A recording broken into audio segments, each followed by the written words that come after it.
Hi, I'm Cheryl Beckrich. I'm a knitting designer and instructor from Indianapolis. Today I'm going to show you how to do buttonholes using a yarn over and decreases. Here we go.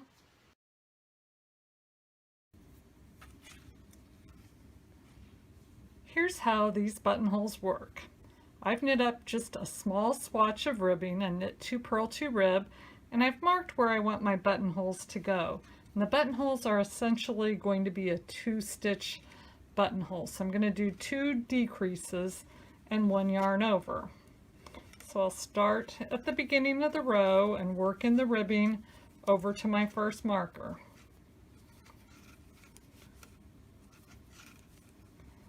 Then I am going to knit 2 stitches together.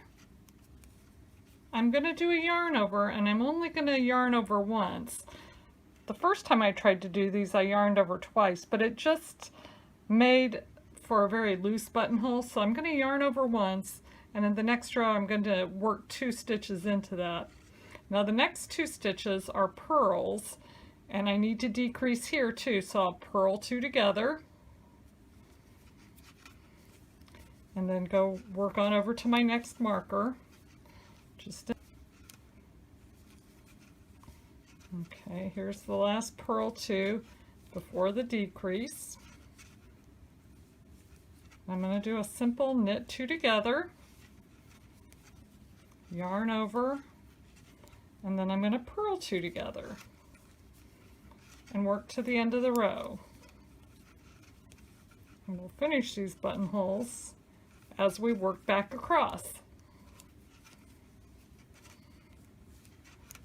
Okay, so I'm to the end of the row. We're going to turn around and go backwards. We've got a yarn over there and a yarn over there. Those are both the buttonholes.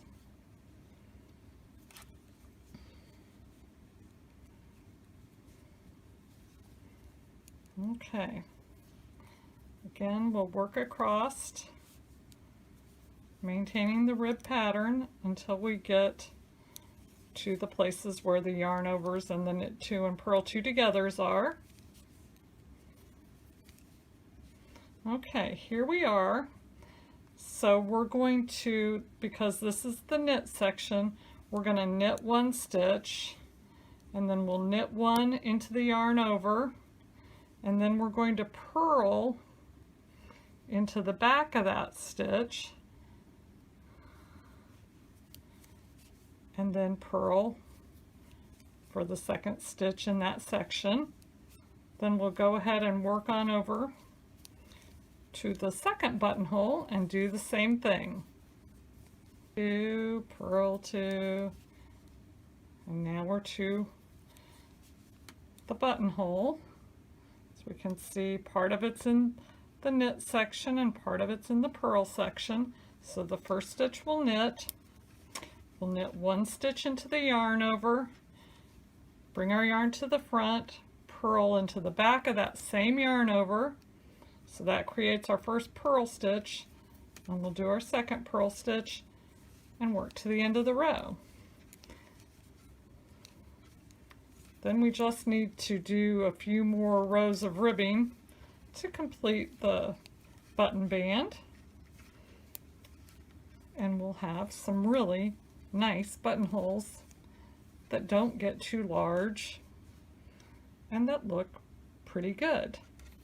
I haven't found any knitted buttonhole that I really think is perfect, but this is my favorite right now.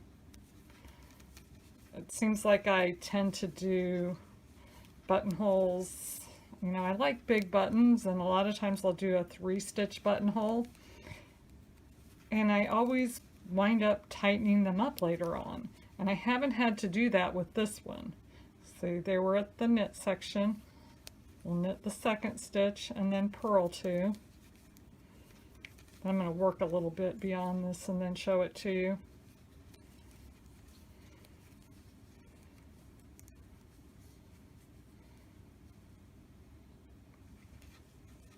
And it starts looking better the more rows that you do. So we're working over here to the second buttonhole.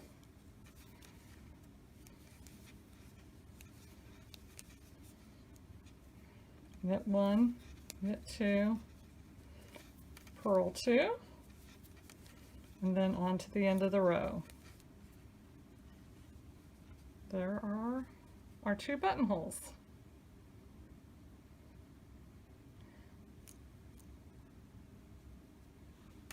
I've used this technique on my latest pattern, which you'll see below in the newsletter. It's an Erin cardigan that I have been working on, and the pattern should be out sometime next month. But this is the technique that I used for the buttonholes on that cardigan, and I'm very happy with them. And as I said, once you get a little more fabric past the buttonholes, they really do look pretty good for a knitted buttonhole. So now we've got 2 rows beyond, and they'll start to lengthen out and look more like a slit as you get further past them. So that is the buttonhole using 2 decreases and a yarn over.